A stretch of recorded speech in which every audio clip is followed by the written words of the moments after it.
welcome back. Yes.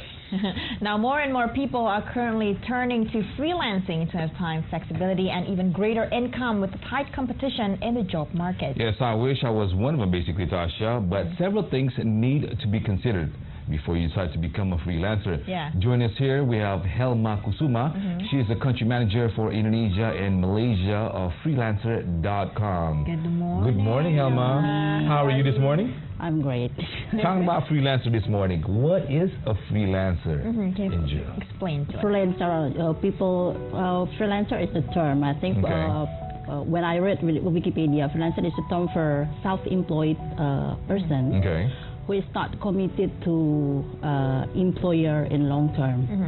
So it could be someone who worked for project basis or part-time worker. Or full-time freelancer, but then they are not committed to employer in long term. No, so if you ask about people nowadays, a lot of them are turning into freelancing. You know, besides being in a full-time job. So why is that? What's the main reason for them to do that? Well, based on our internal poll to our users, the main reason they become a freelancer is to make additional money. The second reason is to make additional money while learning. So we have so many users who are students, college students from around the world. So would you say that it's more of a side job than a full-time? Mostly yes. But we have also case studies where our user who once became a freelancer and then 2 years and then 3 years after that they transform themselves to become an employer, to become an entrepreneur. So basically when you say a freelancer from a part-time it becomes a full, you can say it as a freelancer when you become a full-time freelancer. Yeah, it's also a freelancer, but when they transform themselves to become an employer, to become entrepreneur, they have a company, right? Right, that's true. They have a company, and then we have a lot of cases in our user. In fact, we have some of Indonesian startup founders used to become a freelancer on our platform. So we have one in Bandung and then several in Jogja and Jakarta. But what does it take for you to actually become a freelancer? And we're also used to working full-time jobs in a company where it's not. What is it? Is it based on projects, or how is the income like? Can you explain more to us? Well, actually, what you need to consider is the skills, because this is the platform for skilled freelancer, no unskilled. So at first you need to identify your skills first. Which field you love the most, or which hobby, or which passion you love to explore. And then if you have the skills needed, then it's great. All you need to do is start. But if you don't have it, don't worry. In this digital era, you can learn anything from internet, right? So in fact, if you have the skills needed, if you think you have the skills needed, you still, you will need to keep learning. Regarding the updates, the trends in the industry you choose. And the second thing, you need time management skill. I'd agree. And then financial management skill. Because when you become a freelancer, people always say that a freelancer have more free time. The truth is not. Really? You will have a flexibility to manage your time, yes. That is true. For example, you can drop off your kids to school while others are learning, while others are working. But sometimes you need to, work on weekends to meet the deadline. So the best thing to do is to be more efficient in managing your time, and then you need to make a timeline for every project, so you will meet deadline without sacrificing your spare time. Is it easy to do time management being a freelancer by any chance? Well, I used to be a freelancer. And then that's why we need discipline and consistency. So you need to make timetable, and then you need to be you need to be consistent with the schedule you make by yourself. And then also with the space. If you work from home, you need to you need to set up a special space, just small working for your working. For your office. Yeah, for your office. So you will not get distracted while working. And then other thing, the most important thing is to be effective in personal branding is a must. So you go all out. What's personal branding in your definition? Well, you create reputation, good reputation, because here's the thing. Experienced freelancers are more preferred than the new ones. That's the truth. The ones with good reputation, good recommendation from previous employers are preferred more than new ones. All right. Then the next question will be, how about the new freelancer without experience, without reputation, without recommendation? Are they still having a chance? Of course, they still have a chance, but as long as their focus is not to get big money first. So if you are a new freelancer, don't focus to get big money. The most important thing is you get the experience.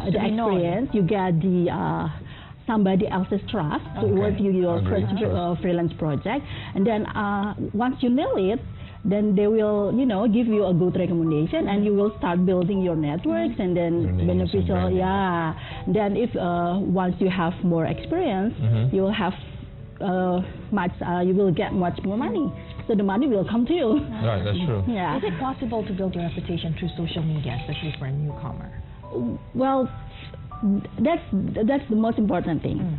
For building your reputation in social media will become easier if you already have a network. If you don't have a network, the most efficient thing is to become a member of freelancing marketplace like freelancer.com, because we can say that freelancer.com right now is the biggest freelancing and crowdsourcing marketplace in the world. We have more than 20 million users worldwide, and 1 million out of the 20 million come from Indonesia. So once you become a member of freelancing marketplaces like freelancer.com, the chance for you to meet people, to network with people, to get the opportunity to get the job will be bigger than building your own personal brand on social media. So is the demand for freelancing here in Indonesia big? Based on our internal poll and our data, Indonesia is in the third place in terms of user growth globally in our platform after India and US. But in terms of the total number of users, Indonesia is in the 6th place, I think, after India, US, Philippines, Pakistan, and UK. So the demand is quite big. About which sector is that in, though? Well, the most popular job awarded to Indonesian and on our platform are graphic design and data entry, and then PHP, HTML, and they are related to programming, and then logo design, website design, and With those kind of positions, when you say Indonesia, with white collar now, transforming into a freelance, would you agree with that? With them having a high position, like being the CEO or director already, and they resign job to be shift and then turned into freelancer. Would you agree to that? Well, if these days, if you already have a position, well, actually, if you are new without middle level management, you really need this kind of freelancing marketplace to be a full-time freelancer.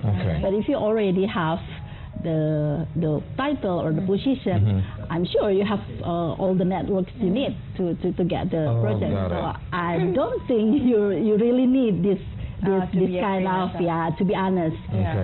You don't need you don't have to depend on this kind of these freelancing marketplaces. You can get projects from your networks, right? So, but I basically support everyone who wants to become a freelancer before they become an entrepreneur, because that's the trend. Okay. If you have, if you want to be an entrepreneur, from my point of view, you need three things at least: networks, money, True. and then skill. Everyone needs money, yeah. So skills are important. If you have network and skill, and you don't have money, you can start to become an entrepreneur by becoming a freelancer first. So when you have those three right here, for example, these three are the most important. Could we at least have two of them and then have one? Yeah, not have one to join to do freelance. One. Yeah, of course. Yeah, to join the freelancer, you can if you don't have this. You have the money, but you don't have the skill, but you have the network. We have case studies that like what I say, college students. They have maybe their parents are rich, they have money, but they join our marketplace just to study, to practice, to practice to because once you get many freelance projects. You learn many things from that. You know how to solve the problems. So you become more skilled. You become more knowledge. Okay. Helma,